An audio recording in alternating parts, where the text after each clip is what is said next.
Welcome everybody to Saturday Stories. This is the Society of Illustrators monthly program where we bring you illustrators and author illustrators from across the world. I'm Claire Pernice, and this morning it's my absolute delight to be introducing you to Ed Vere. Ed Vere is joining us from the UK, so it's the afternoon time over there. Some of you might also be joining from other parts of the country or the world, so please do let us know in the chat where you're joining from. We love to hear from you, and also don't forget, as you think of questions, pop those in the chat or the Q&A for me. I will field your questions during the workshop portion of this morning's program. So the Society of Illustrators, right? So we have an amazing art show every year called The Original Art. It's a juried exhibition. We receive hundreds and hundreds of illustrations from picture books that are published during that year. And The Artist, which is Ed Vere's book, was featured last year in the 2023 Original Art Show. And I just want to give a shout out, because fresh off the press, we have The Elephant in the Sea, which will be featured in this year's Original Art Show. Hooray, so this is new news. Amazing. New news. And so if you happen to be in New York, please do come by the Society of Illustrators. We're on East 63rd between Lexington and Park Avenue. And the show runs between end of October to the very beginning of February. So you have a few months there to come and visit us and see all of the beautiful artwork that's been selected. So Ed is a multi-award-winning New York Times bestselling author illustrator. He's been drawing since a small child. He grew up on a farm in England. So he's had a love of the outdoors since his early years, but has always really enjoyed drawing. And he really was very lucky to be influenced and inspired by an amazing contributor to picture books called Jan Pinkowski.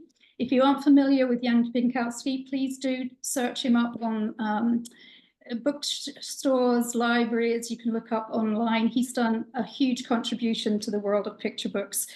Sadly, he passed away a couple of years ago, but he really is an amazing illustrator. So for Ed to have had him in his life as a dear friend, family friend, and to have watched him do his drawings in his art studio was a really big influence. As you'll see a little bit more, Ed will be talking about his inspirations when he does his presentation. So Ed is traveling all over the world. He is a literacy advocate, a visual literacy advocate, which is really presenting to schools, particularly primary school teachers, how important it is to be observing pictures in books, because the words and the pictures go together. There's a lot to be seen in the pictures. Children from a very early age are reading expressions. They don't have words yet, so everything is visual. So he's a big advocate for explaining this to educators throughout the world. He does book signings and workshops. He visits schools. He's just been actually in the United States on a tour recently this year. And he's always observing as he's traveling and thinking of new ideas for stories. Sometimes he's in an amazing location, like with this book, The Elephant in the Sea. He spent a winter in Cornwall, which must have been very windy and wet, and started to imagine what sort of character could be in this environment. And so this is the new book. I won't speak more about that, but the book we're going to be reading this morning is The Artist. And this is a book for all young artists out in the world who are trying to explore the world of art materials and drawing around them and learning that you can make a mistake. That's okay. You have fun. You can just draw and work over mistakes. That's all part of the process. Just have fun, use your imagination, and be inspired by the world around you. So without further ado, I am going to now present you to Ed Vere in his studio. He's going to do a behind the scenes and then read the book. And then please do have all your art materials ready for doing some draw along. Maybe you have a little brush pen. This is like a marker that has a brush tip, or anything that you have, coloring pencils. Ed will be showing you how to draw the main character in his style, which is really exciting. And we love to see your drawings, so please do send those in. You can send them to my email, It's Claire at societyillustrators.org. Do follow Ed on Instagram. Check out his website. You'll see many things on his website. He's always doing events. He does a lot of teaching.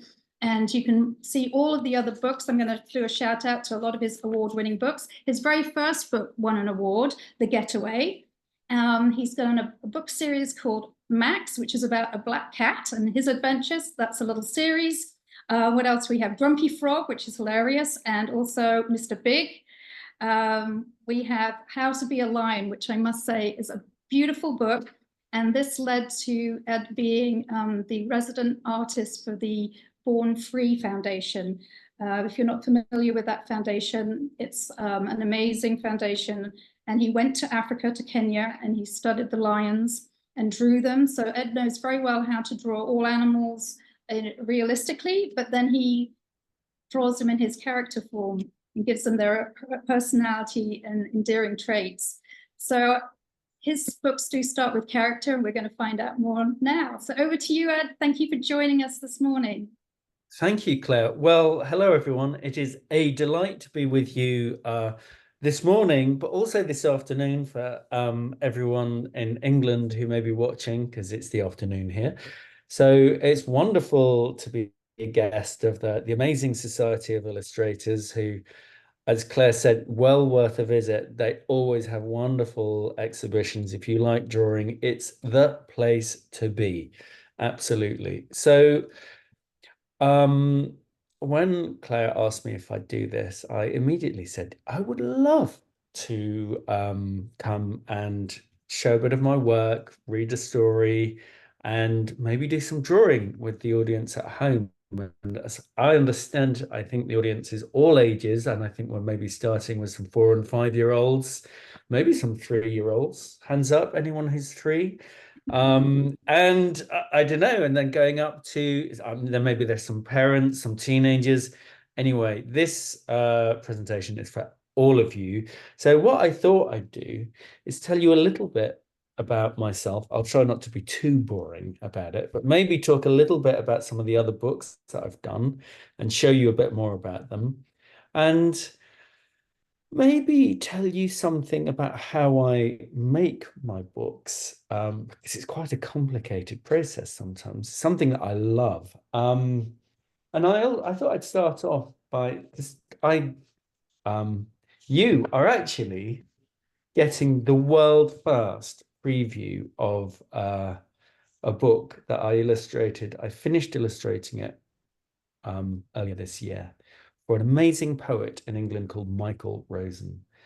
And this is the book. You're getting the first moving glimpse of this book that anyone in the world has ever had. That's like that. And it's a wonderful collection of 12 quite long poems. This is my drawing of Michael. Let me move it over there. Called Out of This World. And it's a collection of poems which is funny. And there are things where he's imagining when he was young, or thinking about when he was young, thinking about his parents, when he was this age. And when he was this age, about 6 or 7, he was very, very scared at night of a creature that his parents told him about called the Schlot. And this is what he imagined was coming to get him when he was young. So let me show you a couple of pictures in this book. This was quite funny, I thought. He was very competitive with his, well, rather his older brother used to get letters. I don't know if anyone gets letters nowadays, but his older brother used to get letters. That's his older brother getting a letter. And Michael, when he was young, never got letters. So he sent off to an advert that he saw in a magazine saying, would you like a free for 14 days? And he sent off and he got a free duvet. And he got washing machines and all these sort of things. I think he was 7 years old. So that's this book. I'm not going to show you any more of that. What I'm going to do, I think, is I'm going to share my screen, if I can work out how to do that. I do this. And I want to show you desktop. There we go. I do this. Hold on. Is it doing it? The slideshow. There we go. So I start off by saying hello. And as Claire kindly mentioned, and as you can see in the picture of Claire, she has my book there. I would love to read you the story of the artist, which is very much inspired by me when I was young, because when I was 5 years old, I already knew I loved drawing. It was the thing I loved most in the world. And I already knew that I wanted to be an artist. But I thought before we get into all of that, I should show you a couple of my other books. So Claire mentioned a series of books. The first book was called Max the Brave, and that's about a kitten, very young kitten. And everybody who saw Max thought, what an adorable, sweet kitten. Absolutely wonderful. They thought he was so adorable and sweet. They used to dress him up in bows. But Max did not like being dressed up in ribbons because he was a fearless kitten. Max is a brave kitten, and Max is a kitten who chases mice. The trouble was that Max, as I said, was very, very young, and he didn't yet know what a mouse looks like. I don't know if any of you guys out there know what a mouse looks like. You're probably not so confused about it. Max was. So Max goes through the book asking all these different creatures. First of all, who does he see? First of all, he sees a fly. And the fly says, no, I'm not a mouse, obviously. But if you go that way, I just saw a mouse go by. And he asks some birds, and they say, no, we're not a mouse. He asks an elephant. The elephant isn't a mouse. Until he comes to this creature. And he says, oh, hello there. Are you mouse by any chance? And the mouse says, who, me? No, certainly not. I'm monster. But I did just see a mouse asleep over there. If you're very quick, you might catch him. Thank you very much, says Max. And he goes to find the mouse. This must be Mouse. I didn't know Mouse was so big. Excuse me, Mouse. Will you wake up, please? I am Max the Brave, and I have come to chase you. I do not know how this is going to end. It doesn't look good for Max. I mean, if that was me, I wouldn't be waking up a monster. I think it's going to end in tears. Who knows? You'll have to read the book. So Claire also mentioned this is a new book that came out earlier this year. I believe it came out in May. And I lived in Cornwall, which is in England. And Cornwall is a peninsula. It goes out like this, and it's surrounded by the sea. And I lived there for a while, and I got very inspired by this beautiful landscape and all the sea and all the fishermen who lived there in the old boats. And I wanted to write a book about that. And I wanted it to have an elephant in it for some reason. Well, there's a good reason why, but I'll tell you that another time. So anyway, the elephant is called Gabriel. And when Gabriel was very young, he loved nothing more than the lifeboat, and he wanted to be part of the lifeboat crew. And he said, can I join you? And I said, you're a bit young, lad. Come back when you're older. Come back when you're stronger. And he said, I will. And in the meantime, he read books about wild seas, ferocious storms, and daring rescues. He practiced his rowing so he could be a good part of the lifeboat crew. And he grew older, and he grew stronger. And as elephants do, he grew bigger. In fact, he grew so big that he couldn't fit in the lifeboat. Poor Gabriel was very, very sad. But he had a very important thought. And he said, there is only one thing I want to do, and so I will do it. And I'm not going to give away that surprise of what it was, but I will just say a bit later on in the book, there is a huge storm, and the fishing fleet in this fishing village gets in terrible trouble, and the lifeboat crew goes out to rescue them, and they get in terrible trouble. And I don't know, I mean, it's just possible that Gabriel has had a plan up his sleeve all along. You'll have to read the book to find out. So Another book that Claire mentioned. Claire was telling you the truth. I did write a book called How to Be a Lion. This is it. And this book asks the question, are all lions fierce? Or could? Because, I mean, if a lion is fierce and it catches you, it will chomp you. Crunch, crunch, chomp. But could a lion also be gentle? Well, the lion in this book is called Leonard, and he is a gentle lion. He loves to walk by himself. He loves feeling the sun warm his back and the grass under his paws. He's also a poet, so he writes poems. And one day he meets a duck and becomes so friendly with this duck, who also likes poetry, that they spend a lot of time together. They read books together, they play together, and they have long conversations, a mixture of quacks and quiet roars. But the other fierce lions are not happy.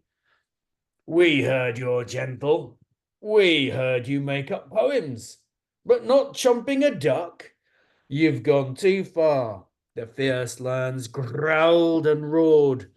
There's only one way to be a lion. Leonard, you must be fierce. So the question is, what will Leonard do? Will he become fierce and will he eat his friend the duck, who's called Marianne, or will he find another way? I don't know. You will have to see.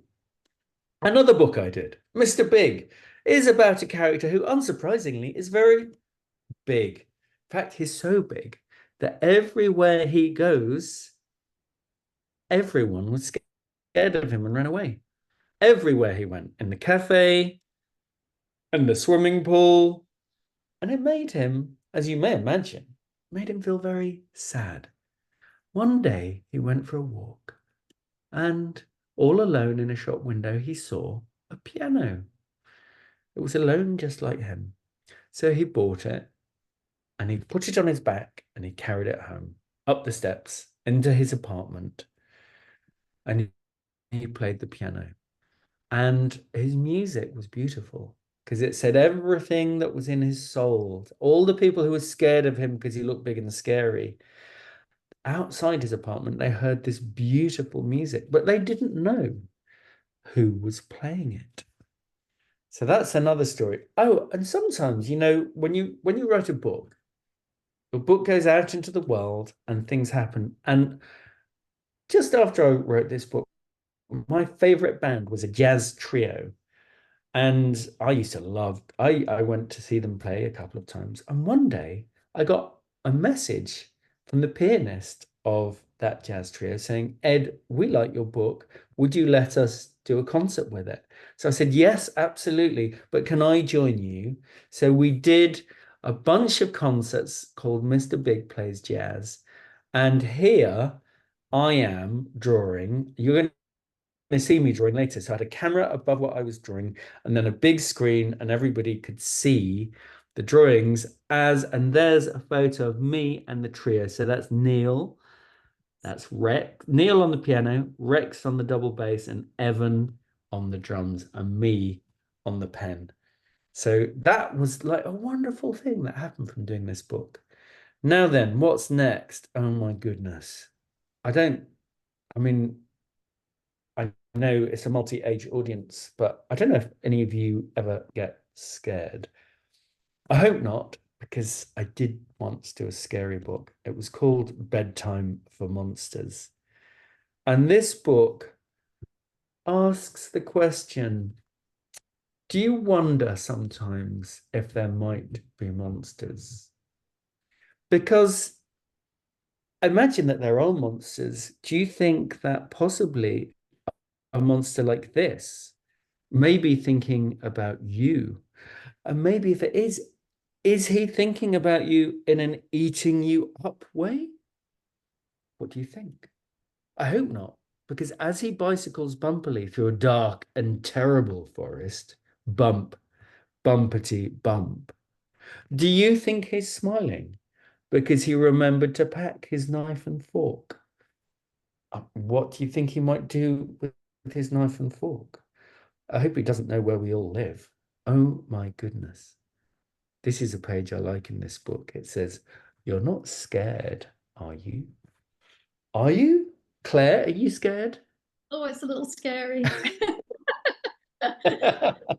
More scary at So, night. okay, on that note, it ends happily, but I'm not going to tell you how because that would spoil the surprise. So, whenever I go into schools and talk to children, they always ask me a bunch of questions. What's your favorite color? How old are you? Where do you live? Do you like drawing? All that sort of stuff. So I say blue, favorite color, live in England. Yes, I do like drawing. And they also say, where do your ideas come from? So to tell you that, because that's important. When you read a book, somebody has thought up the idea behind the book. And then they drew the pictures. And that may seem obvious, but it doesn't just happen that you write the book and there it's done. It takes a lot of thinking to wonder who you might write the book about, who you might write the book for, all this sort of thing. So I'm going to tell you a bit about that. But to tell you that, I need to show you a picture of a young child. That young child is 3, and that young child looks an adorable young child. I quite agree with you. Eating an ice cream and some, irritated by something. I'm not quite sure what. Ice cream all over my face, because that is me.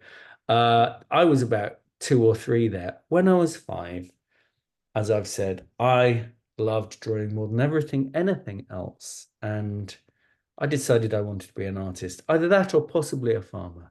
So I haven't tried farming yet, but maybe one day. And I was very lucky to have as a very close family friend this man, Jan Piankowski, who was, sadly, he died a couple of years ago, but he was a wonderful, very, very funny man. And I was lucky enough to go and visit him often in his studio where he was making his books. And so I saw him putting together books, and I saw how things went wrong sometimes. And that was okay, because when things go wrong sometimes, it can make you go in a direction you didn't expect to go in. And nothing is perfect first time. You have to get it wrong a few times before you get it right. And that's how you make things better. It's never better the first time round. It gets better when you look at it the first time round, and then you try again, and then you try again. So Jan made these beautiful pictures. I'll show you one. This is one from a book called The Fairy Tales. Jan was from Poland, and in Poland, these silhouetted cut-out paper drawings were very popular. So that's why he drew like that. He also drew in lots of other styles. So Jan didn't have a TV. He never watched TV. And when I was young, I asked him, why don't you watch TV? And he said, because if you look at life, there's so much going on and it's wonderful. And if you draw it, you'll remember it all. So I thought that was good advice. And so looking at the world is where I get all my ideas from. And I look at the world, and when I'm looking at the world, I always take with me everywhere a pencil or a pen and a little sketchbook. And I draw sketches, sometimes very, very quick, on the street, if I'm in a cafe or something like that, and somebody's walking by, and I just get a sense of them, and I try and draw as quickly as I can before they've walked past. Sometimes, maybe to that day, I went, and so, just to say, so none of those immediately become a book, but they all go into my brain and they sit there for a long time. Sometimes for example, I went to a zoo, and this is a gorilla at London Zoo. And he was very big. And I couldn't believe how big and scary looking he was. He was incredibly strong. And I was very grateful that he was behind a very thick piece of glass, because, he could squash me with his thumb quite easily.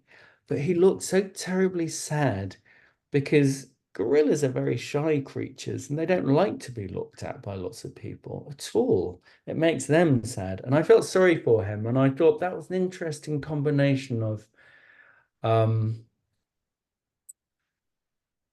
a very, very big, intimidating looking character, but at the same time, he looked very vulnerable and sad. And it made me think, and I went home and I drew a picture of a gorilla and who was almost playing a piano.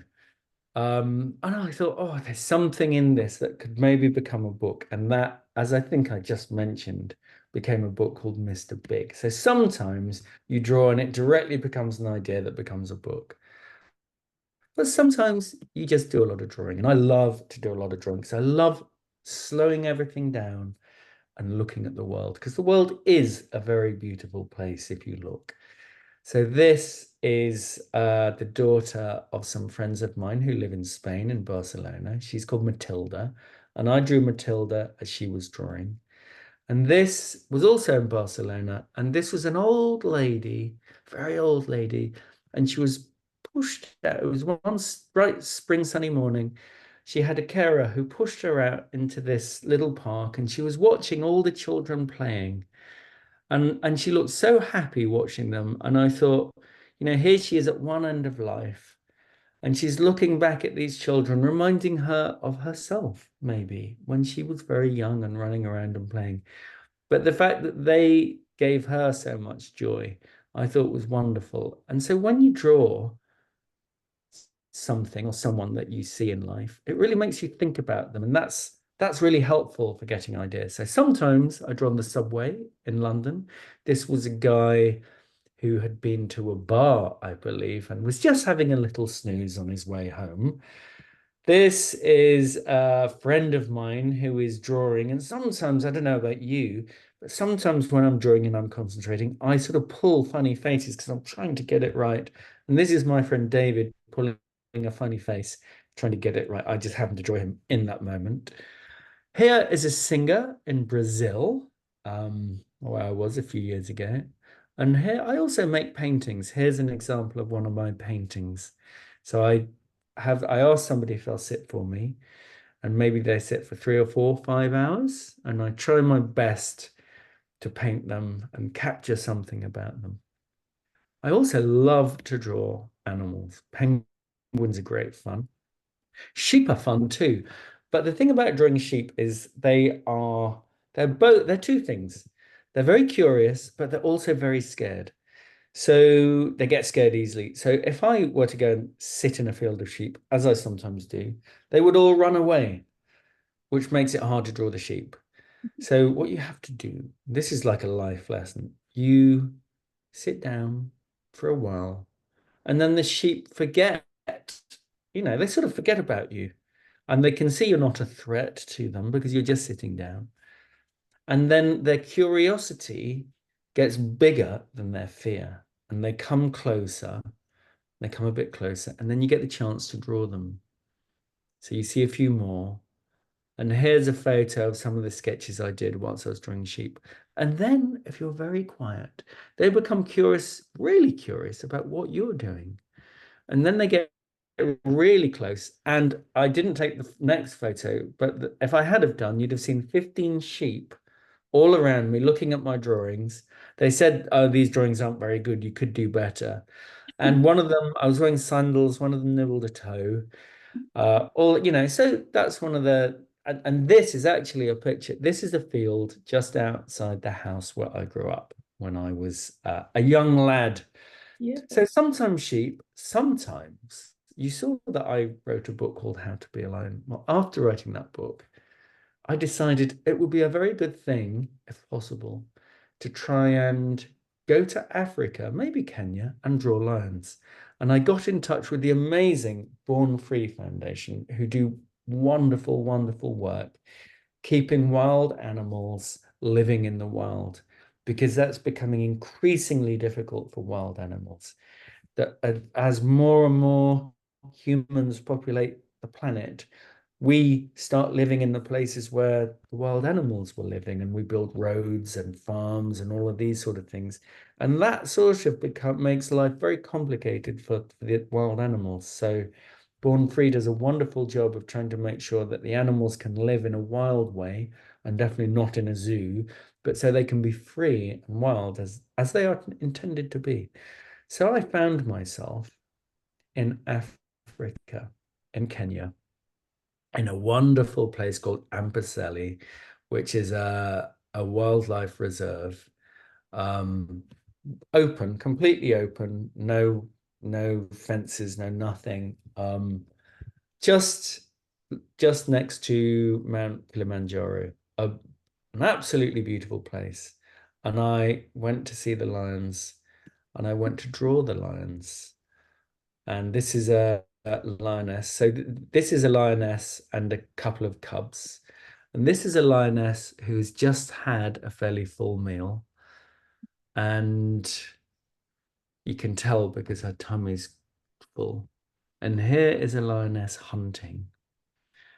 Now, here is a young teenage lion, male lion, and I almost got eaten by this lion. He got very, very close to me and he snarled. And I was sitting on top of a jeep, and he was about 4 feet away from me, and he snarled to let me know that I could be his lunch if he fancied eating me. Luckily, he didn't.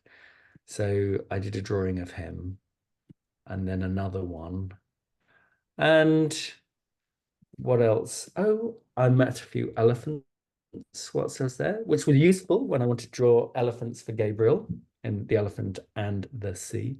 I also took a lot of photographs, and I don't know, maybe you'd like to see a couple of them. So here is a tiny little, I believe this is a vervet monkey.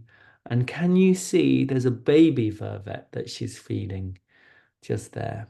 Very beautiful. And this is a complicated picture. Can you work out that's not just one. So it's a bunch of swifts and one zebra, two zebras. There's a baby and a mum. And following this theme, I saw a mum rhinoceros, and just 3 seconds later, she was crossing the road. 3 seconds later, a baby rhino who was literally 3 weeks old. Wonderful. So, how to be a lion. I'm not going to read you that story, but I just wanted to show you a few pictures. I'm probably running out of time. Claire, am I running out of time? Am I okay? You're okay. I would say read the artist shortly. Shortly. Okay, I will read the artist shortly. So, How to Be a Lion. I showed you a couple of pictures from that book. But when I thought of the story, and when I think of a story, I draw and I write, and I draw and I write, trying to get it right. But I didn't know that Leonard was going to look like this originally. So I started off drawing lions, but that felt a little bit too fierce and a little bit too realistic.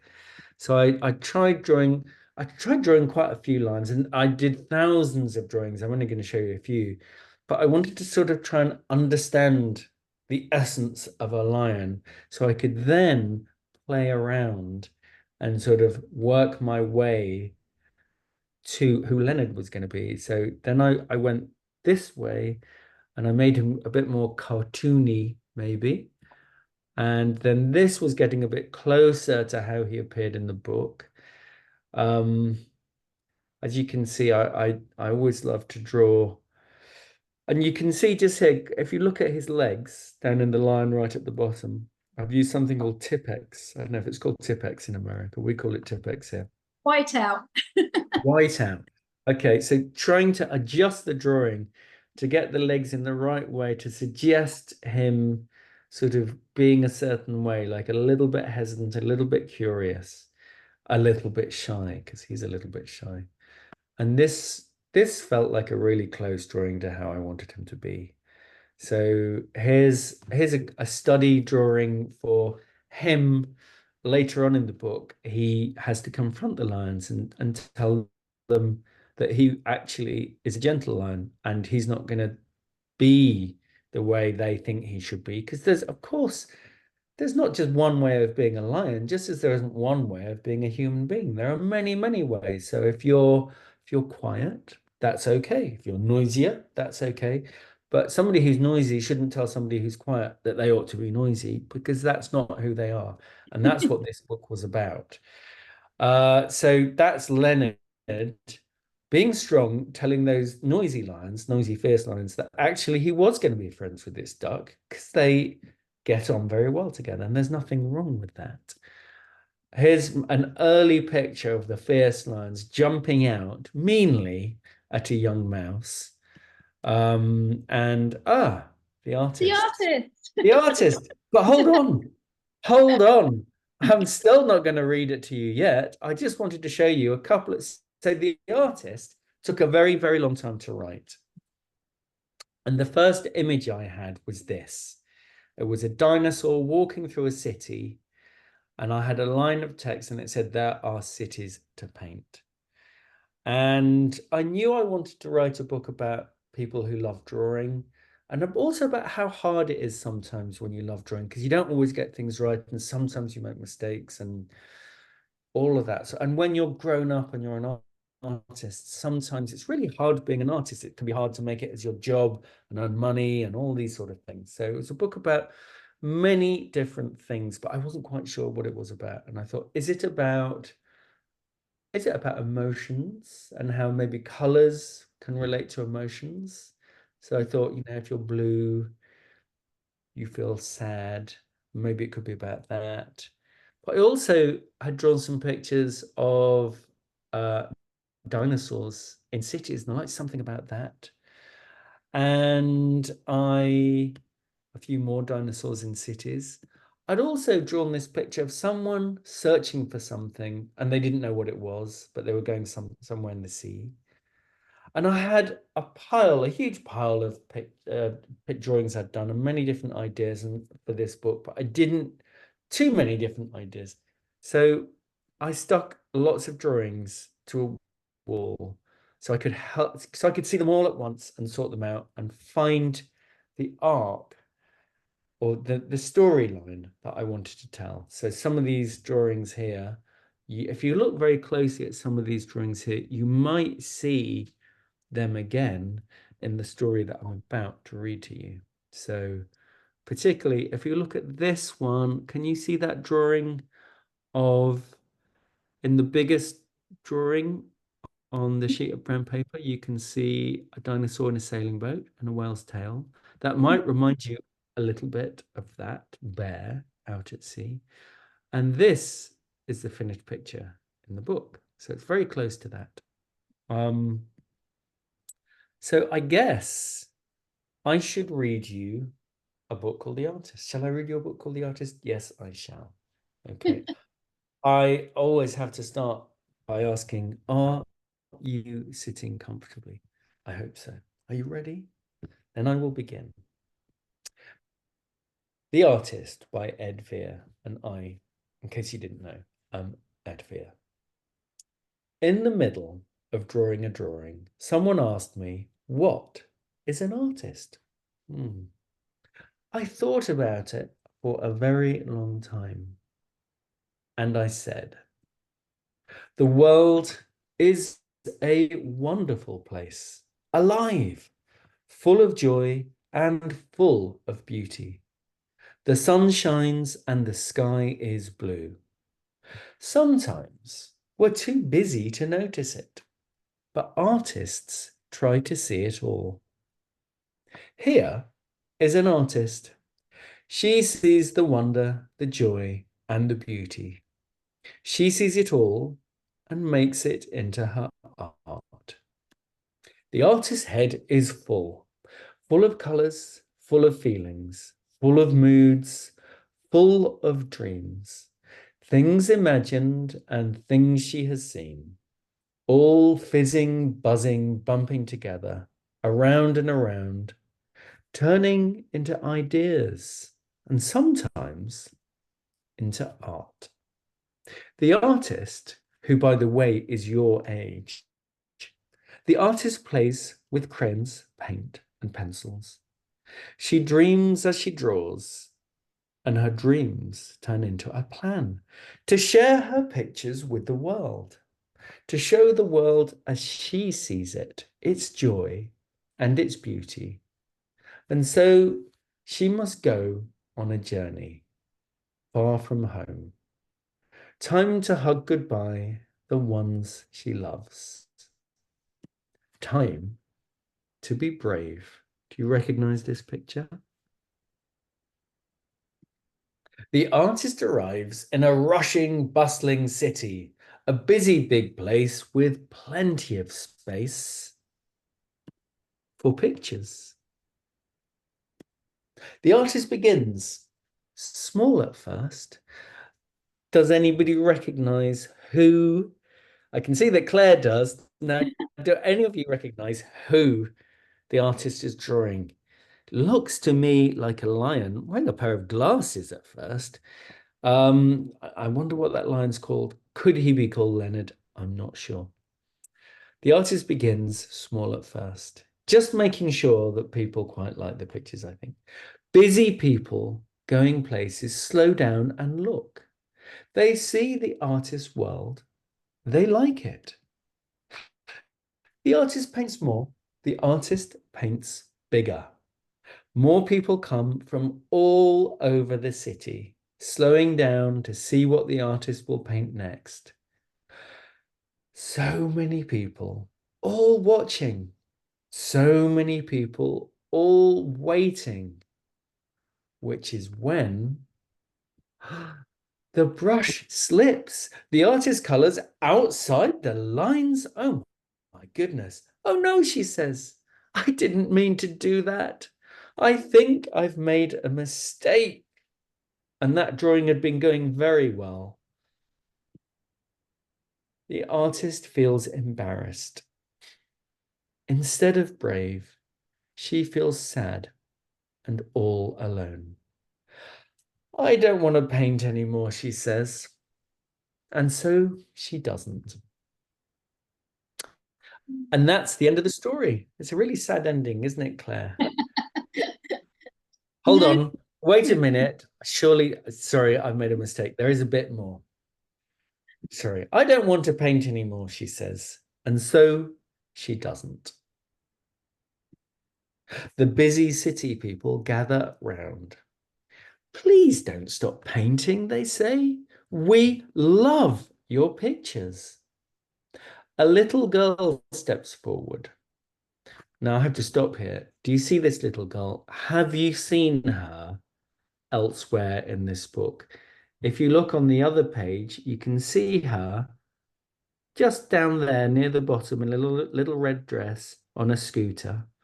If you look to the right of her, you can see a gentleman with a bike. That's supposed to be me. And there's a cat called Max.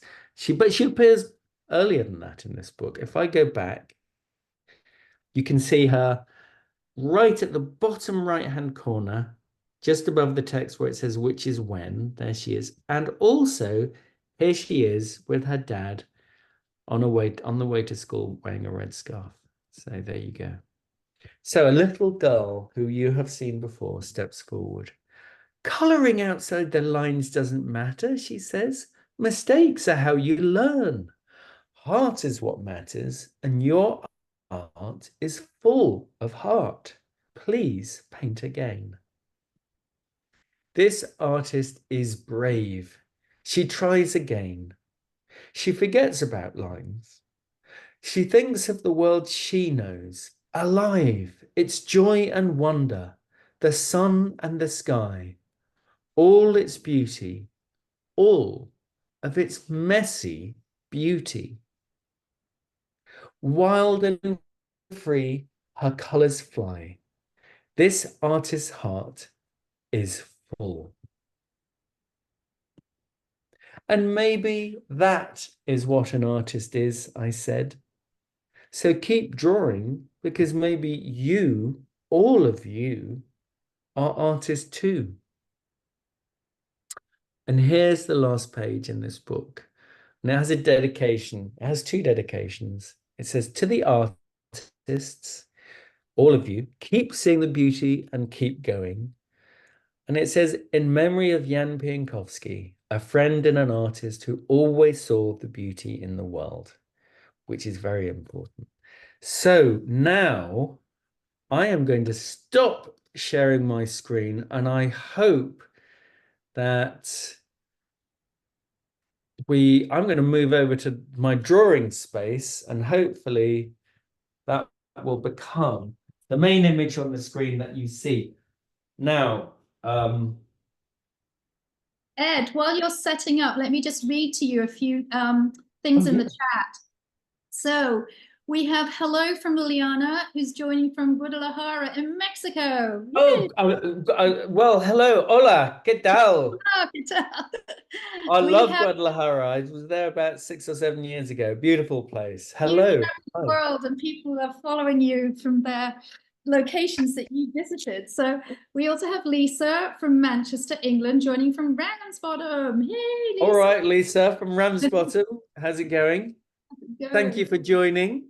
And Casey is Canadian and joining from Oxfordshire, England. She said Ed's work is always fantastic. We all agree. Fabulous inspiration. And actually, Casey has something else to say. So they offer your books as prizes in their book treasure hunts for the Reading Mini Club members, which is a junior chemo patients program. How lovely. Oh, And that's wonderful. Maybe Casey could leave her email in the chat, or if there's a way of doing that, or get in touch. Absolutely. Because maybe I could sign some of those books and draw pictures in some of those books. That sounds like a really wonderful thing that you're doing, Casey. So yes, I'd be very happy if I can help. She's fond of Grumpy Frog, which is brilliant. I totally agree, Casey. Well, you're the only one. I love Grumpy Frog. Thank you. No, I'm joking, just because you said grumpy.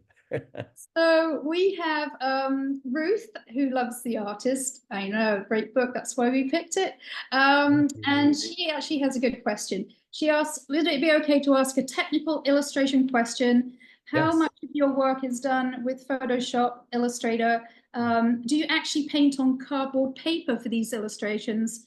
Are you working in any medium mostly? And she loves your work. It's a real mix. So I always draw freehand with pen and ink, and I did draw the pictures on that brown paper. And then sometimes for different books, I do different things. So, for example, for How to Be a Lion, I painted all the backgrounds with watercolor and acrylic paint, and then scanned them in. And nearly all my books get composed in Photoshop, which makes all the editing side of things very easy. And sometimes so I always draw the pictures outside the computer. And just recently, I've started doing some of the colors inside the computer as well. So I have a drawing tablet, and I really, surprisingly, I quite enjoy using that. But I always love to paint, and I do a lot of painting outside the computer because I love just the mess and joy of actual physical materials and paint on paper. There's nothing like it. Drawing on a computer for me is not the same thing, but it does make making the books easier. Yeah. I'm going to carry on answering questions. I see I have. I'll ask a few more of your questions in just a moment. Let's get drawing, everyone. 11 minutes. So I'm going to move over here. And I don't know, what am I going to draw with? I could draw with, this is a bamboo pen that I would dip into a pot of ink and draw with that. I could draw with this little pen, which I quite like. I could paint with a brush. I could draw with crayons, but I think I'm going to draw with this. And for all of you, you can draw with whatever you like, whatever you have to hand. So this is a pen that I really love to draw with, and you heard Claire talk about these earlier. This is called a brush pen. So it's like a paintbrush, but there's an ink cartridge. So it means you don't have to keep dipping it in. So you can just keep on drawing, which is fun. So I thought I would show you how to draw the artist in the book. So I'm going to go really slowly, and I'm going to explain as I go along. So hopefully you are all drawing at home as well. And I'm not going to make it too difficult. So I'm going to start my drawing here. And I'm going to draw a line going up here. And it's sort of going to go like this. So it sort of curves that way. And now it's going to curve this way. And we go to about here. What ever could this be? Now, I'm going to go, let's extend that to there. I'm going to draw a straight line up. And I'm going to do some sort of ziggy-zag stuff like this. I'm going to try and go slowly so I don't go too quickly for you guys at home. So you can see, can any of you guess what these ziggy-zag lines are representing, I wonder? Could it be giant, jagged teeth? Because this dinosaur is a T-Rex, so she has to have pretty good, jagged teeth. But have no fear, she's very friendly. So now I will draw a line like that. Okay, so what next? This artist needs to breathe, so I will give her 2 nostrils like that. And let's give her some eyes. So I'll make it very easy. We just drew a line like this and a line like this. And then, I don't know if this is anatomically correct, but this T-Rex I give her back scales because I just think it looks great. So this is an optional. You can draw however you like, by the way. So you can put these in or not put these in. Let's just do that there. Now we're going to, do you see where my brush pen is? I'm going to go down here. And this curves around like this. It will become a bit of a tummy. And I'm going to draw her forearm. You probably know that T-Rexes have quite short forearms. So draw like that. Now, she's an artist, so she better be holding a paintbrush.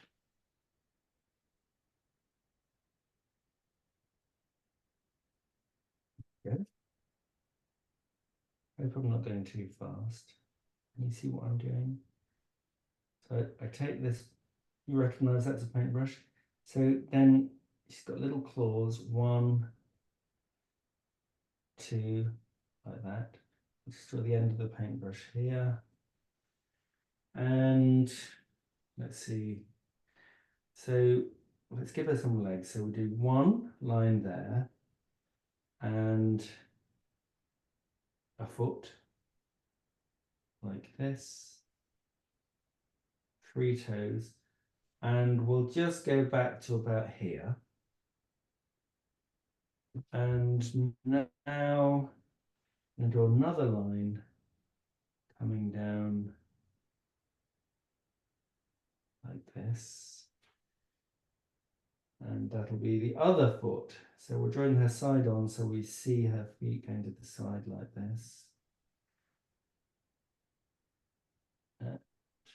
About there. And we'll draw the back of this leg here like this. And then, as you probably know, T-Rexes have a little claw like this coming out the back of the foot.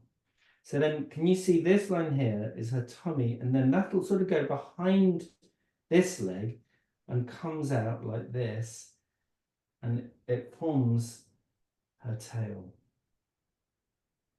So now I'm going to draw from the back of the head.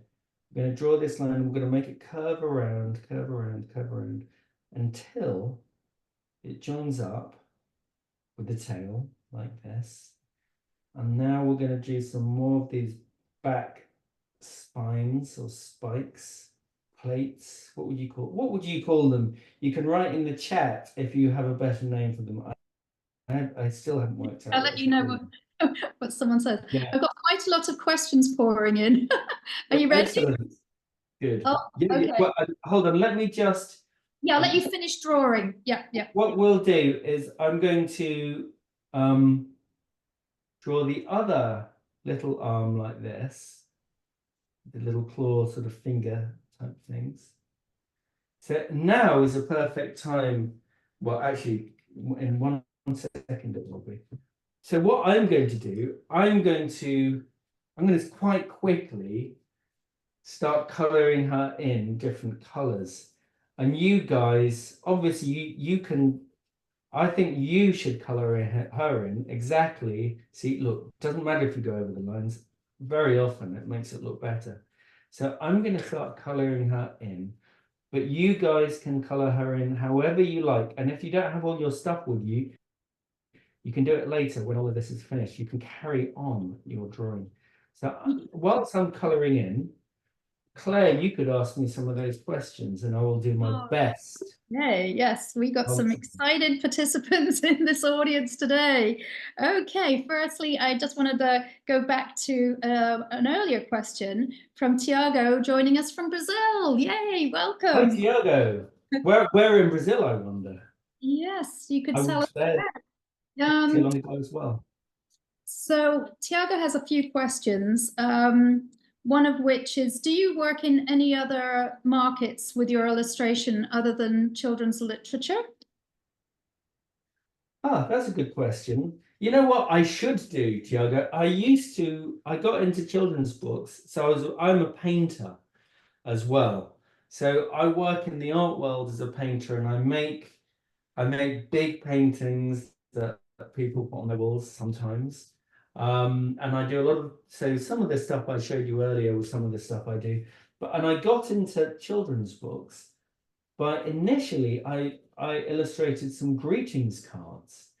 And then a publisher in New York saw the cards and said, hey, do you fancy illustrating some books? And that's how I got into writing and illustrating children's books.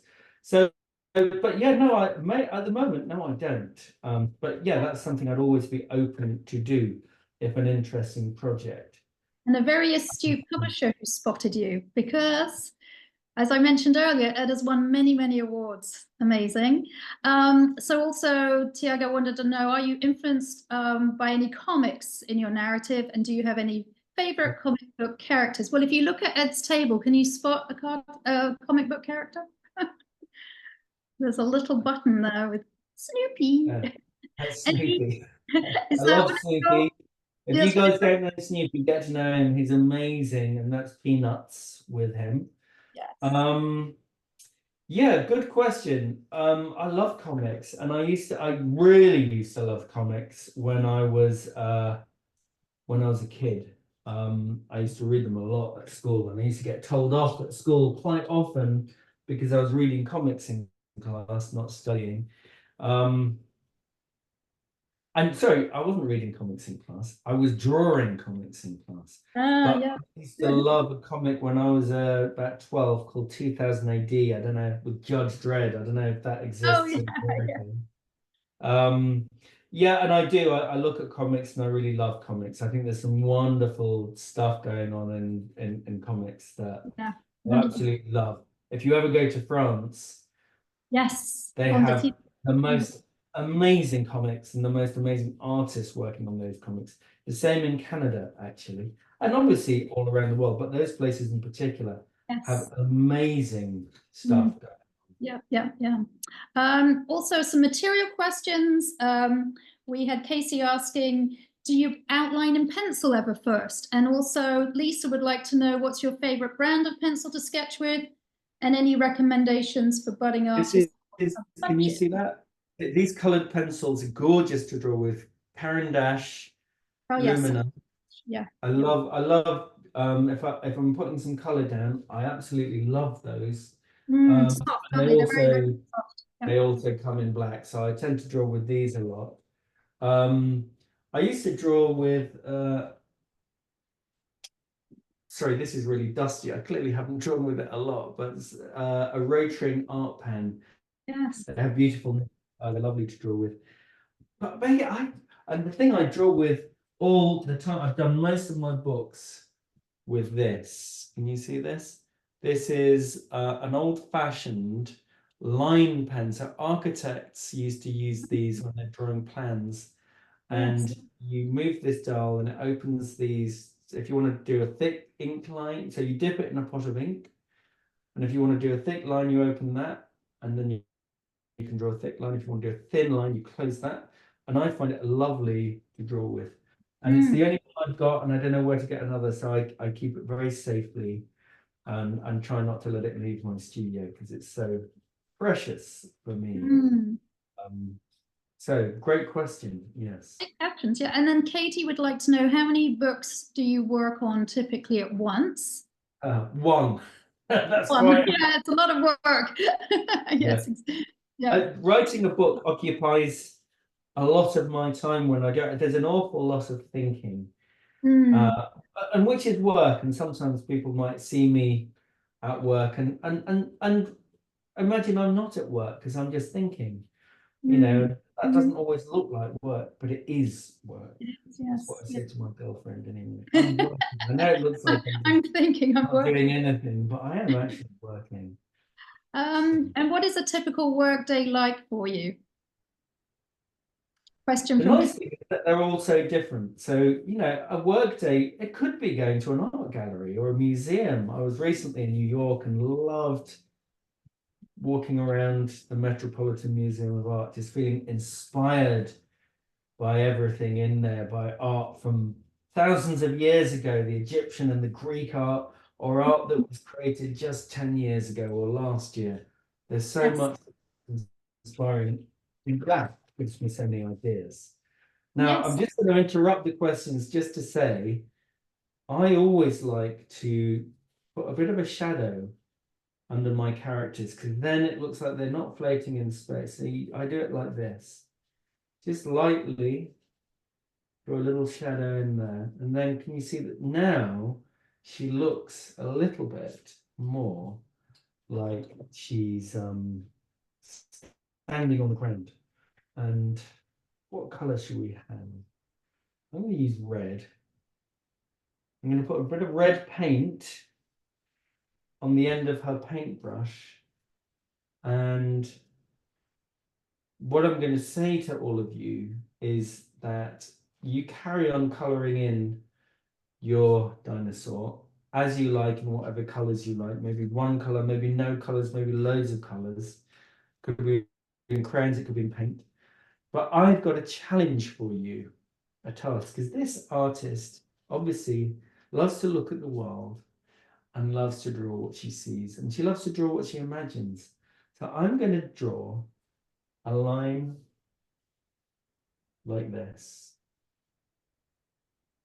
And it's going to swirl around and it's going to go to there. And then that will reveal a blank sheet of paper. And the wonderful thing about a blank sheet of paper is a blank sheet of paper can be the entire universe, because it's whatever you imagine. So I would like you to get another piece of paper, and that line will carry on just here. So it goes over, then you can stick them together from behind. But I want you to draw here whatever you think she is drawing. And what she is drawing is kind of basically going to be the thing you love to draw most in all the world. So that's your challenge. So then you'll have a picture of the artist drawing the thing that you love to draw most in all the world. So and we want to see what you draw, so please do send them in. I will make sure Ed gets them. I will forward everything that you send to me to Ed, so please do send what you draw. We'd love to see what you draw. I'm going to sign my name here, and then I'm going to, I hope Casey does get in touch. Yes, get in touch. Her contact details, because I'd like to, how about, Casey, we make this drawing a prize for one of the that you so kindly give. Treasure hunt, yes. Yes. So I can pop that in the post, in the mail, and send it over to you. A few kids I want to give a little mention about. So during your presentation, and funny enough, Felix had the same thought that I did. So when you were showing that picture of the sheep very, very close to your drawing, something popped up in his mind, and he asked, did the sheep try to eat your illustration? I had to protect my drawings from the sheep. Yes, they tried to eat my toes first. And then they came to drawings. I can imagine So, they you know, might. I thought they were being sheepish, but actually they were more lionish in the Ah, end. No, they, so yeah, very good you're right, question. Felix. Yeah, that sheep came from my drawings. And we have 9-year-old Marlo who's joining, who is also an artist. I love that you're Hello, already Marlo. telling you're an artist. Bravo. Absolutely. And I think there was Pascal who was joining, also with Casey, who loves the style of the cut paper pieces at the end. Oh yes, when you're moving everything around to sort of figure out your story. Yes. That was, It's a good way of thinking, you know, putting all your drawings out like that and seeing them all in the same time. Because often I find all my drawings are just in a big pile and I can only see the one on the top. So spreading them out like that is a lovely way of saying, oh, this is like all the ideas in my brain. I can see them all at once. yes, fantastic. Well, everybody, I think we could have done longer with Ed because it's been so amazingly enjoyable, but what a great way to end with this idea that you've drawn your dinosaur, colored it in, and now we want to see what you're going to draw on the next page. What is your dinosaur drawing? So Yeah, please excited. do send your drawings in. And I just want to say thank you so much to all of you for joining. It's been a real pleasure speaking with you, reading you my story, The Artist, and drawing with you. I'd love to see your drawings. And I also want to say to all the young artists out there to never give up. Because Yeah. and it's with whatever you want to do in life, if you really have a dream, the people who make their dreams happen are the ones who keep on going and keep pursuing it. So if you love it, and sometimes there are hard times, but you go through those hard times, and I feel so lucky to spend my life drawing. I love it so much.